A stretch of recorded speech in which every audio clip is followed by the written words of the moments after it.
right, next question.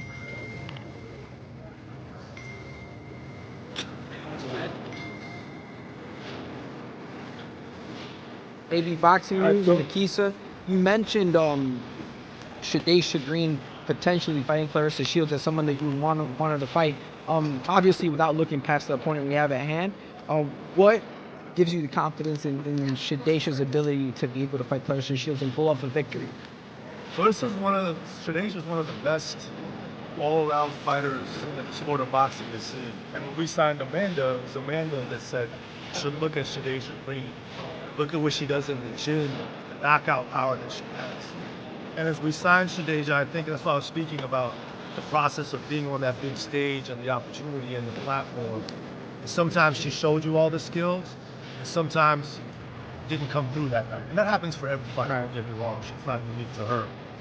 But last July, she showed you who she is, and the mental toughness, not just the physical toughness. So I have full confidence that she can get Clarissa Shields the toughest fight of her life. Absolutely. And do you think part of being a superstar fighter also has to do with your ability to be able to handle the pressure of being a main event fighter, like you said, with the interviews and all the things that, the intricacies that lead up to a fight at that level? That's in any profession, right? Being in a leadership position requires you to do a lot more things than to just do your job. It's about communication, it's about connectivity, it's about inclusivity, and that's not easy to do, because you can be really great if you put your head down and just focus on your craft. But then if you want to show the world your craft and get people engaged, you got to do the type of stuff that these ladies are doing, which is constantly being in a place to interact with their fans. Trust me, I know. Prior to MVP, I did very little only in the ring. Now I'm doing everything. I'm so social and trying to sell women, and now that I'm part of this team, I'm so glad that there's other women to do that. Not just me. Nakisa, you spoke about being raised by a single mother. How much of her love and affection do you utilize when you sit down to make deals with these women to join MVP? I just hope they see that it's from a genuine place of care, love, and respect. My mom was born in Iran, and there's an entire population in that country, the younger generation, that wants the freedoms that Amanda and Holly have, the opportunity, the global connectivity of it. And I look at that as the same as our sport, right? To give these young athletes that opportunity to achieve what these two have is an honor, and that's what we want them to see, that's really our objective. Thank you.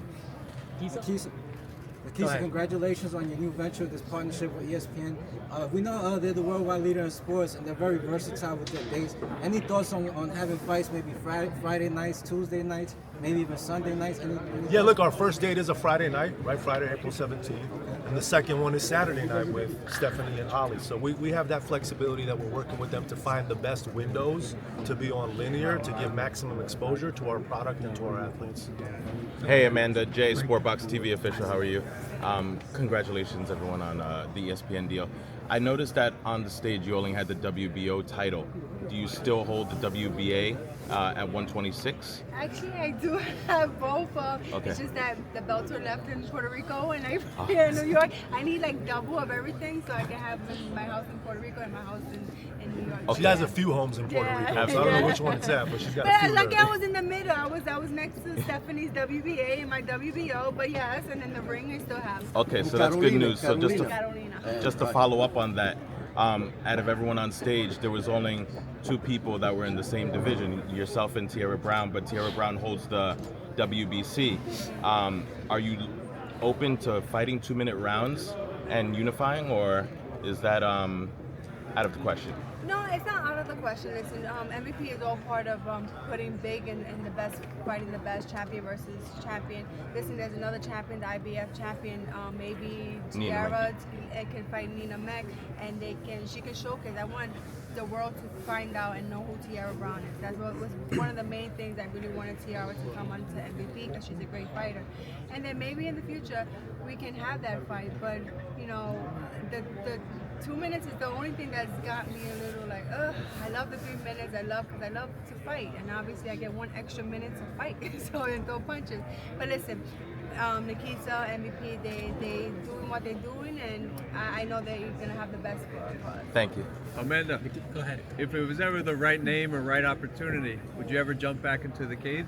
I know. I was so excited to hear this MVP MMA, and I told him, I said, listen, if it goes bigger into the next show, count me in. I'm in, coach. Put me in, coach. You got two here that could potentially do. I don't know if she'd ever go back to MMA, but that opportunity definitely exists. Nakisa, question for you. Percent of an MMA fight again now that everything is MMA? Absolutely. We're fighters. You can't ask a fighter that. What could be a thing that could make you take the decision that yes, I can do it? You know, really, I'm just wanting to focus on this next fight, but after that, I'm open to anything. I still, you know, I train out of an MMA gym. Even I box out of an MMA gym. So I was actually kickboxing and sparring just last week just for fun, you know. Not that I'm focusing on that right now because of the boxing fight, but every now and then it's like, man, I really want to just throw some kicks. So if they weren't 10 times more famous than me and 10 times richer than me, I'd hire them as my security. They are the real deal, both of them. Nakisa, I have a question for you. So what's the long-term strategy as far as talent development and discovering new talent?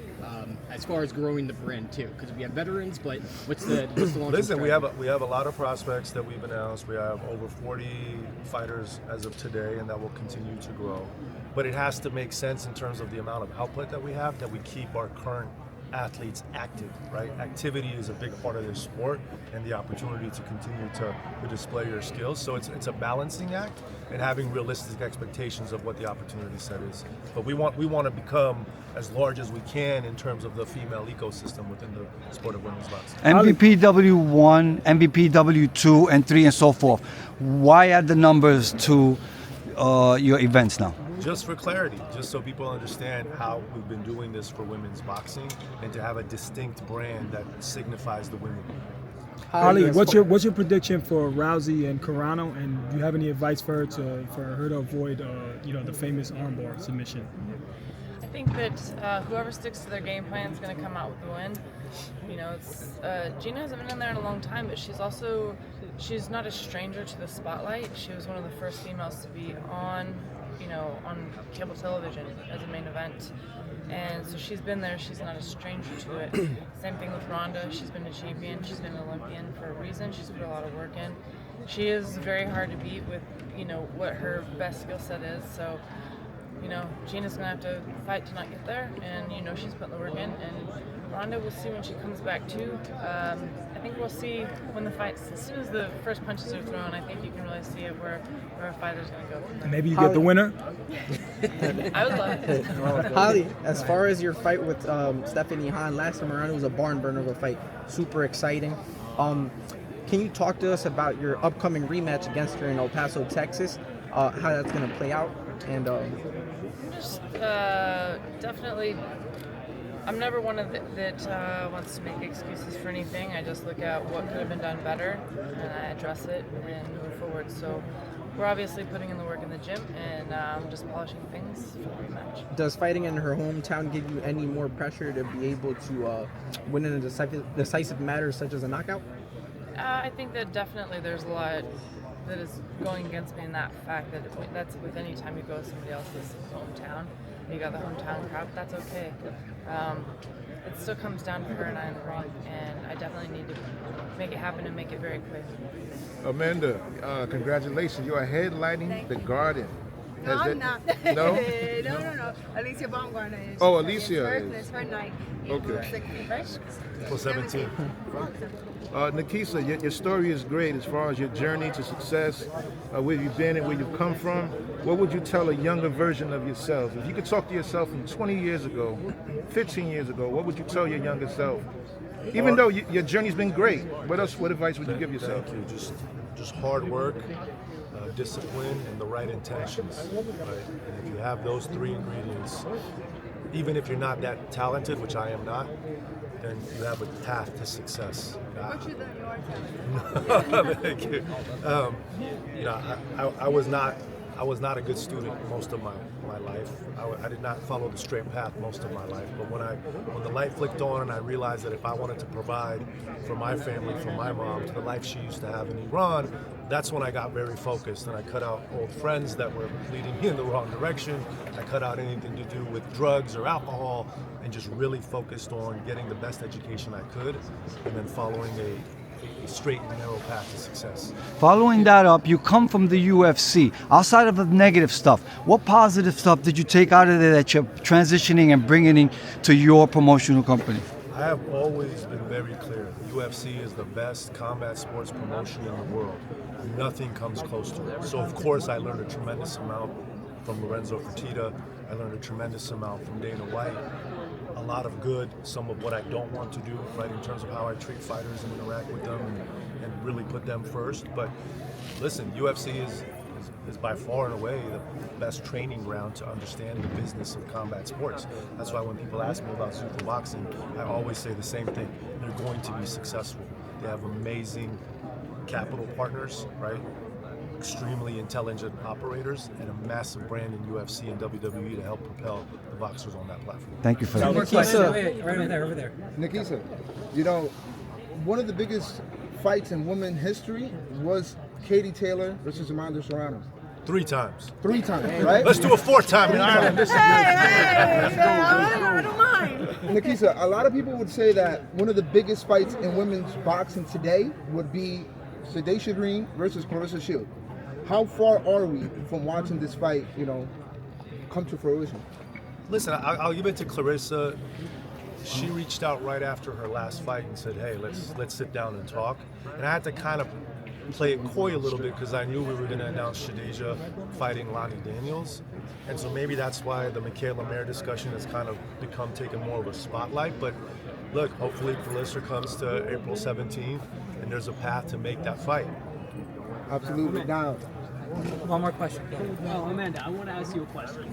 So, what is your message to the world, to people who want to be, to the women that want to get into the sport of boxing? Considering that you started all the way from the bottom, now you're starting all the way from the top, selling out pay-per-views, bringing big numbers into the sport of women's boxing.